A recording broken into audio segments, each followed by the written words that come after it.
It is July 30, 1930. Somewhere in Montevideo, Uruguay, a man is walking to a stadium. He doesn't know it yet, but what is about to happen inside that building will eventually become the most watched event in human history. More watched than any war, more watched than any coronation, more watched than the moon landing. He is carrying nothing but a ticket. Outside, the streets smell like coal smoke and salt water. A radio crackles in a nearby window. He has never seen a television, neither has anyone else on Earth. He walks in. Most people, when they imagine 1930, picture sepia photographs, slow, quiet, almost peaceful. That is not what 1930 was. 1930 was a planet in the middle of a nervous breakdown. Just 1 year before, in October of 1929, the global financial system had collapsed, not declined, not stumbled, collapsed. The kind of collapse where banks closed overnight and men who had been wealthy on a Monday were standing in bread lines by Wednesday.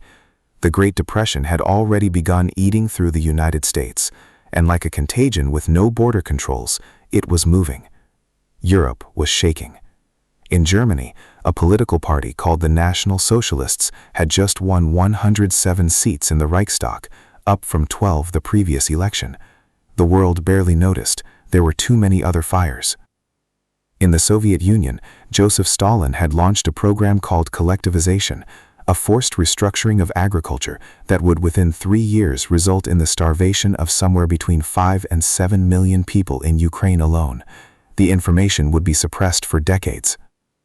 And in South America, the continent hosting the first World Cup, 3 separate military coups would occur in the same year as the tournament. Brazil, Bolivia, Peru, all within months of each other. This was Earth, not the sepia Earth, the actual one. Here is what most people believe about the 1930 World Cup. That nations competed eagerly, that the world gathered in celebration, that sport transcended politics. That is almost entirely false. FIFA, the organization that had proposed the tournament, struggled for years to find a host country willing to take it, because in 1930, hosting the World Cup was not a prestige project, it was a financial risk, an expensive, complicated, logistically nightmarish risk, and most of Europe didn't want it. Uruguay volunteered, and the reason Uruguay volunteers tells you something profound about what sport actually is. Uruguay had just won gold at the 1924 and 1928 Olympics in football. They were, by any measure, the best team in the world. And in 1930, they were also celebrating the centenary of their constitution, their 100th year as an independent nation. The government saw the World Cup not as a sporting event, but as a proclamation, a message to a continent that had largely forgotten they existed. We are here. We are real. We have arrived. They built an entirely new stadium in 18 days. Now consider the logistics.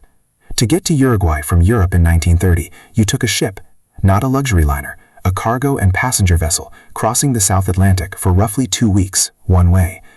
Most European nations declined. Italy did not send their strongest squad. England, which had still not joined FIFA, didn't come at all. Germany, Austria, Spain, the great European powers of the sport, sent nobody. Only 4 European teams made the crossing: France, Belgium, Yugoslavia, and Romania. The Romanian team's appearance is one of the more extraordinary footnotes in the history of the tournament. King Carl II of Romania personally intervened to grant players leave from their employers and guaranteed their jobs would be waiting when they returned. A king, negotiating work contracts so that men could play football. The ship that carried the European teams to Uruguay, the SS Conte Verde, departed on July 1st. Several teams trained on deck. The ship pitched and rolled across the Atlantic. Players practiced on a surface that moved beneath them. They didn't know they were sailing toward history. They thought they were going to a football tournament.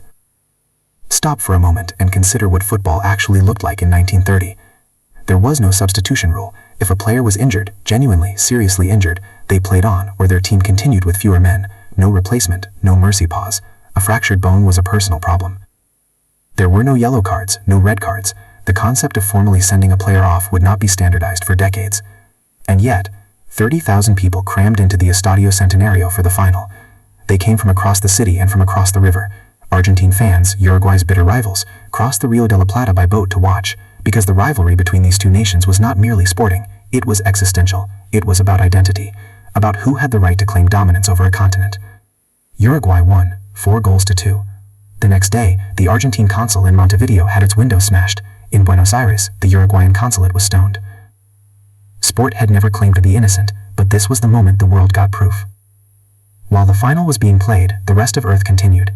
In India, Gandhi was in the middle of a civil disobedience campaign that was quietly reshaping the logic of empire. In China, a civil war had been running for 3 years, and would continue for nearly 2 decades more. In the American Midwest, the drought conditions that would eventually create the Dust Bowl were already forming. The topsoil of an entire continent's heartland was slowly becoming vulnerable. And in Germany, a 41-year-old Austrian was giving speeches at rallies that drew tens of thousands. His name was unremarkable to most of the world. His previous political attempt had ended in a failed coup and a brief prison sentence. Nobody watching football in Montevideo was thinking about him. Nobody was thinking about what the next 15 years would bring. That is perhaps the most quietly disturbing thing about July 30, 1930. The people inside that stadium, all 30,000 of them, were living in what they believed was normalcy. Things were uncertain, yes, the depression was real, but humans are remarkably good at normalizing the present. They could not see what was coming. They could not know that within a decade, the countries that had just competed in the world's first great sporting tournament would be bombing each other's cities. That the players on that field, young men in their 20s, would be the same generation asked to fight and die in a war so vast it defied comprehension. The stadium roared. The ball moved. And the world that would end it all was already assembling, quietly, just outside the frame. There is a question underneath all of this that nobody asks directly. Why, in the worst economic crisis in modern history, did people care so desperately about football?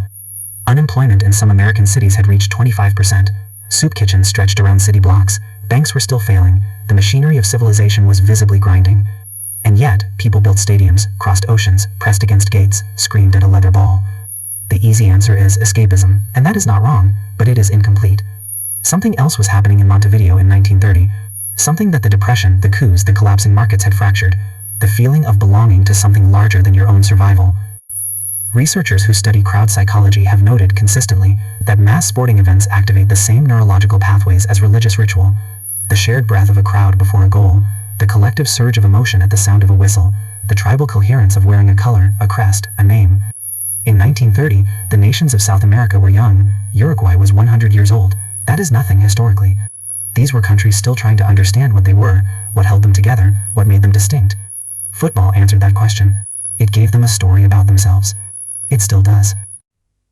The 2026 World Cup, the largest in history, is in some measurable way a direct descendant of what happened in Montevideo on July 30, 1930.